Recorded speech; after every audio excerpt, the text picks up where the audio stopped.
হ্যাঁ, 2 লক্ষ টাকা ডিমান্ড চাইছে আমার কাছে, আমি ডিমান্ড নিতে পারি নাই। ওর বাবার কিডনি দুইটা কিন্তু সমস্যা। হ্যাঁ, দুইটা দুইটা কিডনি নষ্ট। তো তারপরে প্রস্তাব দিছে তার মেয়ের একটা কিডনি দেন, তাহলে আপনারা সংসার করব। এটা কি আজও সম্ভব? তারপরে সোহেল বলছে যে না হলে আমি নিব না, অমুক অমুক অনেক কিছু বলছে। ওদের বাড়ি গেলে গলা টিপি মারি ফেলবে, ফোন করবে, কিডনি খুলে নিবে। এইগুলা এইগুলা আমার কাছে ডকুমেন্ট সহ আছে, মোবাইলের মধ্যে রেকর্ড সহ করে আছে। 12 লক্ষ টাকা চাইছে, তার মেসেজ সহকারে আমার কাছে আছে। আরেকটা কিন্তু বিয়ে করছে আসে, শুনছেন? ওই সোহেল বিয়ে করছে আমার মেয়েকে, বিয়ে করার পর আরেকটা বিয়ে করছে সে, আবার একটা বিয়ে করছে নাকি বলে। ওটা আপনি খোঁজ নিয়ে ওনাকে ওই যে রাজারহাটে বিএনপি নেতা ছেলে হ্যাঁ সোহেল, হ্যাঁ তার সঙ্গে কি আপনার মেয়ের কখনো বিয়ে হয়েছে? কত সালে বিয়ে হয়েছে? ওটা দেখতে হবে আমাকে, যে ইয়েটা দেখতে হবে। এখন কি অবস্থা? আপনার মেয়ের সঙ্গে কি তার কোনো সম্পর্ক নাই? না, সে রাখে নাই। জি। সে রাখে নাই, ঠিক আছে। রাখে নাই মানে ডিভোর্স দিছে? না না, দেয় নাই। তাহলে এই যে রাজারহাটে বিএনপি নেতা আনিসুর আপনার বিয়াই হয়? ওটা বিয়ে মানে হলে কোন বিয়ে সেটা তো জানেন আপনি। তা এটা কি আপনার মেয়ের সঙ্গে কি ওই ছেলে প্রতারণা করছে নাকি? হ্যাঁ, প্রতারণা মানে বিশাল প্রতারণা করছে।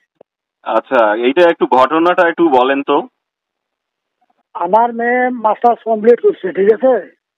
মাস্টার্স কমপ্লিট করছে, মানে যখন ইন্টার পরে, তখন ইন্টার পরে ওই আনিসুর কিন্তু আবার আমার মামাতো বোনের স্বামী। আমি, হ্যাঁ, আমার বোন জামাই, আমি সম্বন্ধী হব। তো আত্মীয় সুবাদে আমার বাড়িতে যাওয়া আসা করতে করতে যখন ইন্টার পরে, যখন এসএসসি পরে, তখন থেকে গোপনে গোপনে সম্পর্ক আমার বাড়ি ডোমারে। হ্যাঁ, নীলফামারী ডোমারে। সম্পর্ক গোপন হিসেবে করতে করতে তারা যখন বয়স মিউচুড হয়ে গেল, গোপনে যায়, গোপনে এফিডেভিট করে, প্রথম এফিডেভিট করে। এফিডেভিট করার পরে কাজী দিয়ে আবার রেজিস্ট্রিও করে। করার পরে 1-1.5 বছর পরে আমি জানি পাইলাম। তখন প্রস্তাব দিছিলাম যে এইরকম যে আপনার ছেলে এই করছে। হ্যাঁ, আসলে বিয়ে করছে। কাগজপত্র আমার কাছে আছে, ঠিক আছে। কাগজপত্র আছে, রেজিস্ট্রিও আছে, এসব কাগজ আমার কাছে আছে। এবং আমি কাজীর কাছ থেকে নকলও উঠে নিছি, সোহেলের দূরত্বটা বাড়লো, সে মানে যাওয়া আসা বন্ধ করে দিল। আবার 20 লাখ টাকা ডিমান্ড চাইলো। হ্যাঁ, 2 লক্ষ টাকা ডিমান্ড চাইছে আমার কাছে, আমি ডিমান্ড নিতে পারি নাই।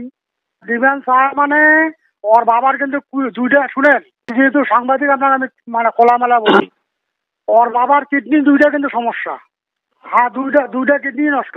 তো তারপরে প্রস্তাব দিছে তার মেয়ের একটা কিডনি দেন, তাহলে আপনারা সংসার করব। এটা কি আজও সম্ভব? তারপরে সোহেল বলছে যে না হলে আমি নিব না, অমুক অমুক অনেক কিছু বলছে। ওদের বাড়ি গেলে গলা টিপি মারি ফেলবে, ফোন করবে, কিডনি খুলে নিবে। এইগুলা এইগুলা আমার কাছে ডকুমেন্ট সহ আছে, মোবাইলের মধ্যে রেকর্ড সহ করে আছে। 12 লক্ষ টাকা চাইছে, তার মেসেজ সহকারে আমার কাছে আছে। আরেকটা কিন্তু বিয়ে করছে আসে, শুনছেন? ওই সোহেল বিয়ে করছে আমার মেয়েকে, বিয়ে করার পর আরেকটা বিয়ে করছে সে, আবার একটা বিয়ে করছে নাকি বলে। ওটা আপনি খোঁজ নিয়ে ওনাকে